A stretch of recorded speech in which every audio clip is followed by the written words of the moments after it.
Let us see one more example. This time we're going to try to find the volume of a solid region that is bounded by a surface on top and a surface on bottom. In our last example, we talked about volume that is bounded by a surface and the xy plane. This time, we want to know the volume of the solid region bounded above the paraboloid z equal to 1 minus x square minus y square and below the plane z equal to 1 minus y. So we're going to first understand, and remember, in this situation, drawing the diagram and understanding the concept is going to be extremely challenging. So first, we will ask ourselves on which surface we are trying to do the integration. Since we are talking about the intersecting surface as the surface of integration, we're going to set these two given surfaces, the paraboloid and the plane, set them equal to each other and solve for constraints. So let's start working on that.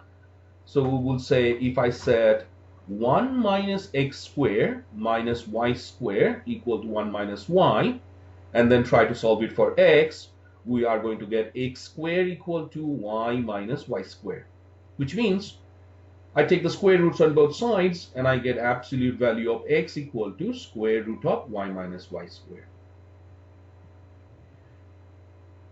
So that means we will say plus or minus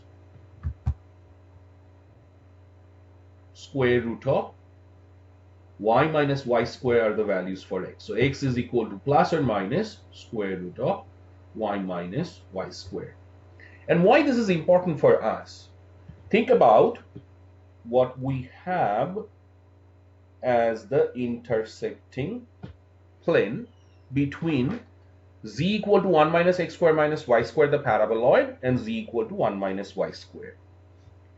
So if this is the intersecting plane, the limits of integration for x, now I can say, starts from square root of y minus y square negative, goes all the way to square root of y minus y square positive. So how about the limits of y then? So these are the limits of x. This is the span of the x variable. What are the limits of the y variable? So I go back to the same system and set x equal to 0. So I write 1 minus x square minus y square equal to 1 minus y, and I set x equal to 0. So I get 1 minus y square equal to 1 minus y, which means y minus y square is equal to 0. I can factor out y and get 1 minus y equal to 0. So y is equal to 0, which is here, the lowest point, to y equal to 1, the highest point. So this has precisely told me the limits of the integration. Now, because I'm trying to find out the volume of the three-dimensional figure that is sandwiched between the paraboloid and the plane, we will first find the volume under the paraboloid and subtract the volume under the plane. And the resulting answer is going to be the volume that is sandwiched between the paraboloid and the plane. How do I write it? We know the limits of the integration, and I'm doing the integration with respect to x first.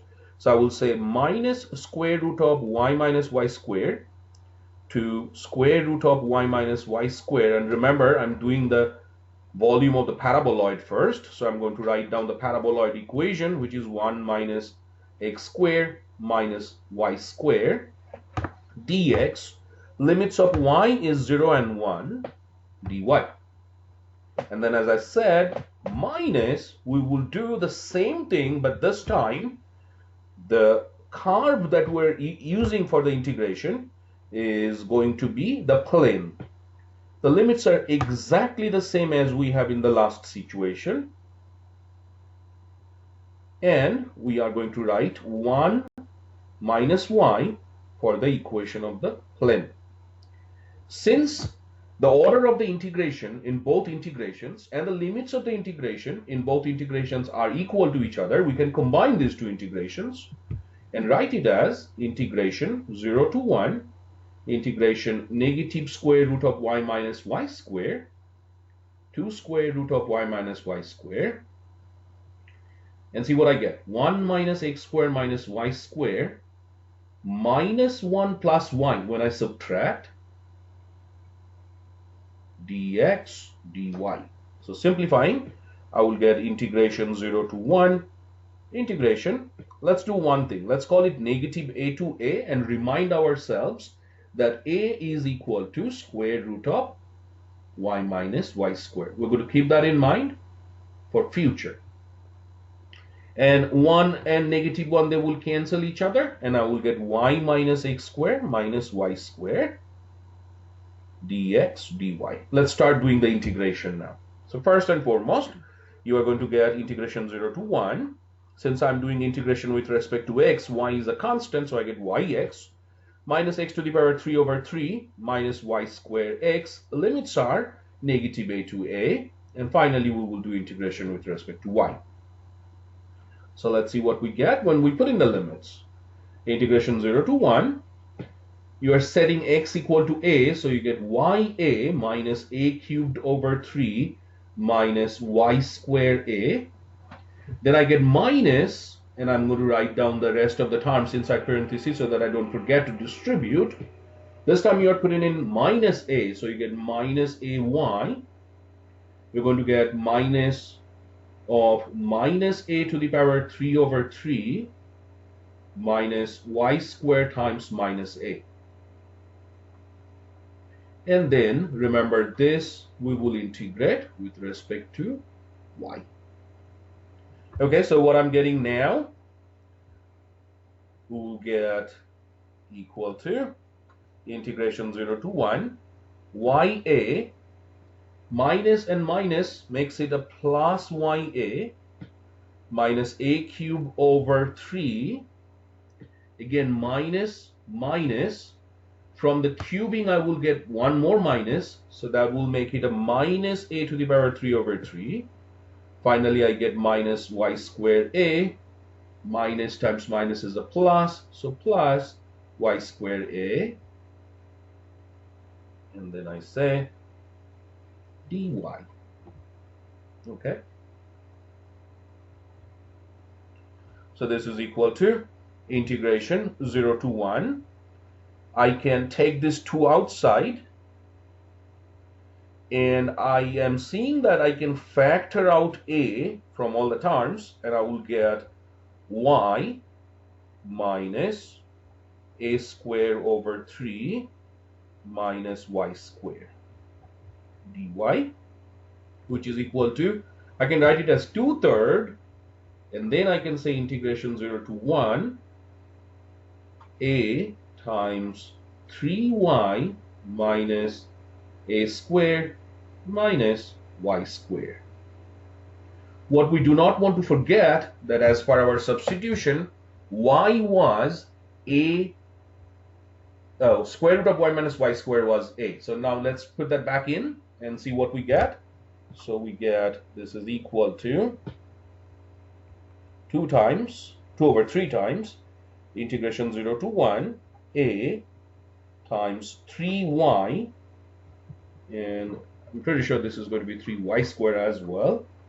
So I will get 3y minus a squared. Remember, a is square root of y minus y squared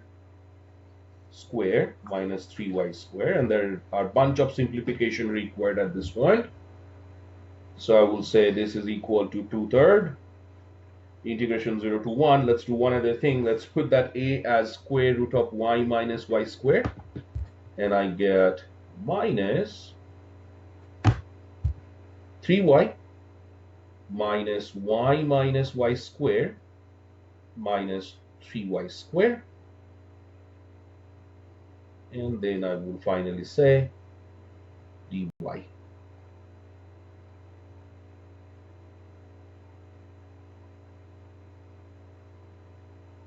Okay, So we're going to simplify, and we will get 2/3 integration 0 to 1 square root of y minus y squared. See, in the inside, we're going to get 3y minus y minus plus, so y squared minus 3y squared dy, which is 2/3 integration 0 to 1 square root of y minus y squared 2y minus 2y squared. And I see that I can factor out this 2 and put it outside as 4/3 integration 0 to 1 square root of y minus y squared, and I get y minus y squared, which I will do one thing, I will write it as square root of y minus y squared whole to the power 2 dy. So this integration becomes 4/3 integration 0 to 1 square root of y minus y squared whole to the power 3 dy. Like in the last example I have shown you, we are going to use trigonometric substitution. But before that, we need a little bit of completion of square. So I'm going to go do the algebra now. Think about y minus y squared. First, you write it as minus factored out. So y squared minus y, which is equal to minus y squared minus 2 times 1/2 y, suggests I should add 1/2 whole to the power 2 and then subtract 1/2 whole to the power 2. Why I do it? Because I want to complete the square. If you look at the first 3 terms, you will say that this is equal to minus y minus 1/2 whole to the power 2 minus 1/4. Then I distribute the minus and I will get this is equal to positive 1/4 minus y minus 1/2 whole to the power 2. So now what? Now I get to say square root of y minus y squared is equal to square root of 1/4 minus y minus 1/2 whole to the power 2. Then we do the trigonometric substitution. So we say y minus 1/2 is equal to 1/2 sine of theta.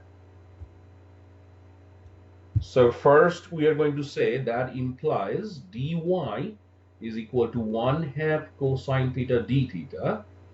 And then I'm going to square both sides. So we'll get y minus 1/2 whole to the power 2 equal to 1/4 sine square theta. So 1/4 minus y minus 1/2 whole to the power 2 is 1/4 minus 1/4 sine square theta. If you factor out the 1/4, then you get 1 minus sine square theta, which is cosine square theta. So I get 1/4 cosine square theta.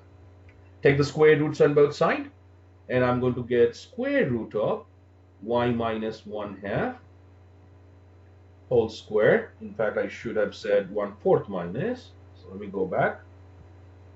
So square root of 1/4 minus y minus 1/2 whole to the power 2 is equal to 1/2 cosine theta. So now we are at a point where we're going to change the limits of the integration from y to the theta limit. So we'll start by saying what we had for y as the limit. Remember, the limits for y are 0 and 1, and I want to understand these in terms of theta.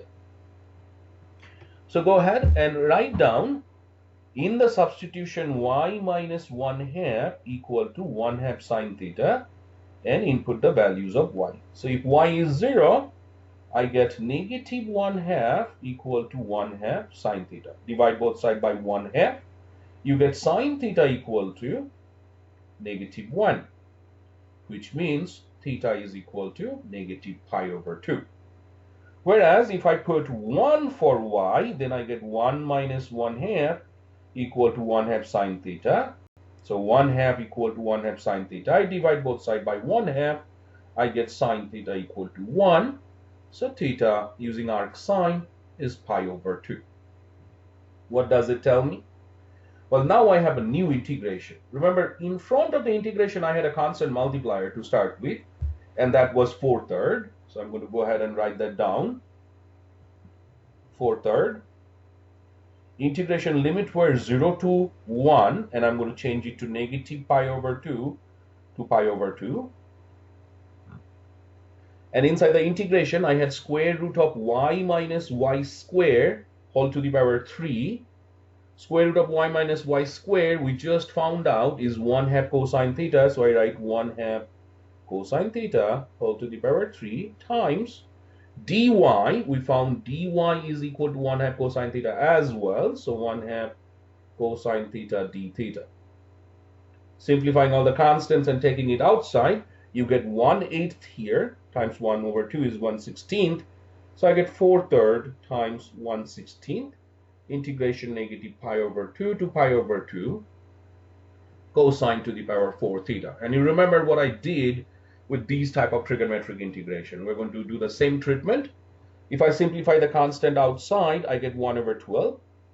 Integration negative pi over 2 to pi over 2. The first step, you write cosine square theta times cosine square theta to break the cosine to the power 4 theta.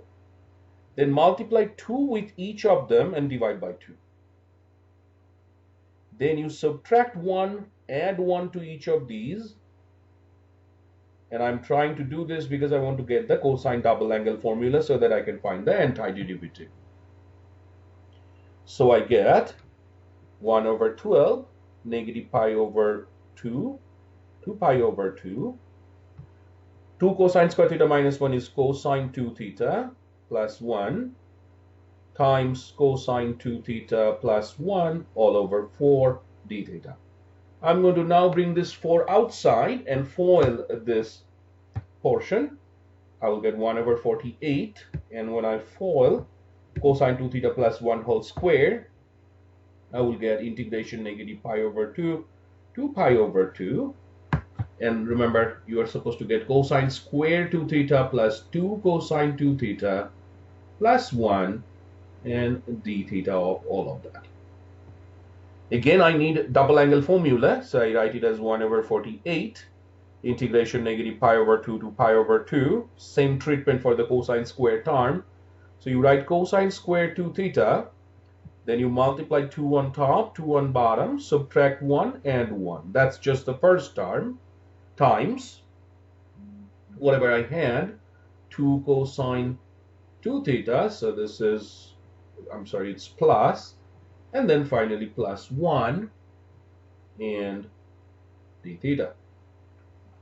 So 2 cosine square 2 theta minus 1 is cosine 4 theta. So I'm going to write that as my value of integrate the integrand. So I'm going to get 1 over 48 integration negative pi over 2 to pi over 2 cosine of 4 theta over 2 plus 1/2. Don't forget this plus 1. I'm going to write them together because they're like term. Plus 2 cosine 2 theta d theta. So I get 1 over 48 again. And this time we will start integrating. Integration of cosine 4 theta is sine 4 theta over 4. So 4 times 2 will give me 8. And I'm evaluating between negative pi over 2 and pi over 2. 1/2 plus 1 is 3 over 2. So I will just say 3 over 2 theta after integration. Limits are negative pi over 2 to pi over 2. Plus 2 cosine 2 theta. So that will be 2 sine 2 theta over 2 after antiderivative is done. Limits are negative pi over 2 to pi over 2. So I get 1 over 48.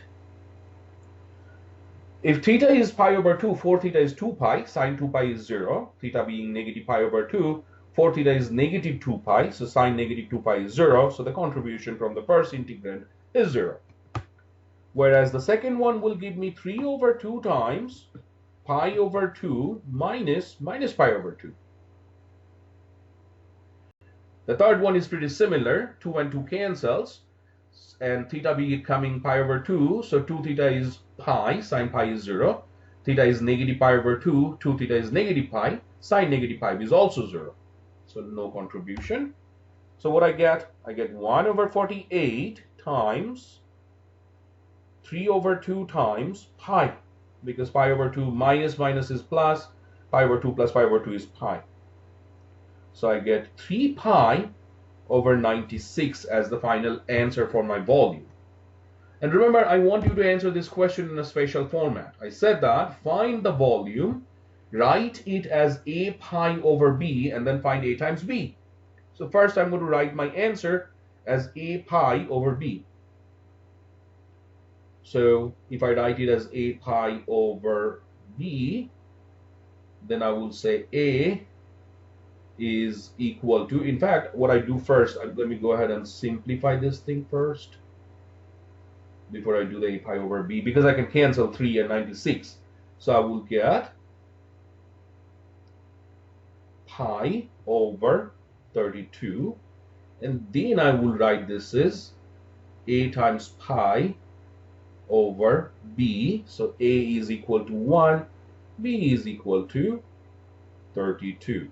Means a times b is equal to 1 times 32, which is 32. And that would be the final answer to my question.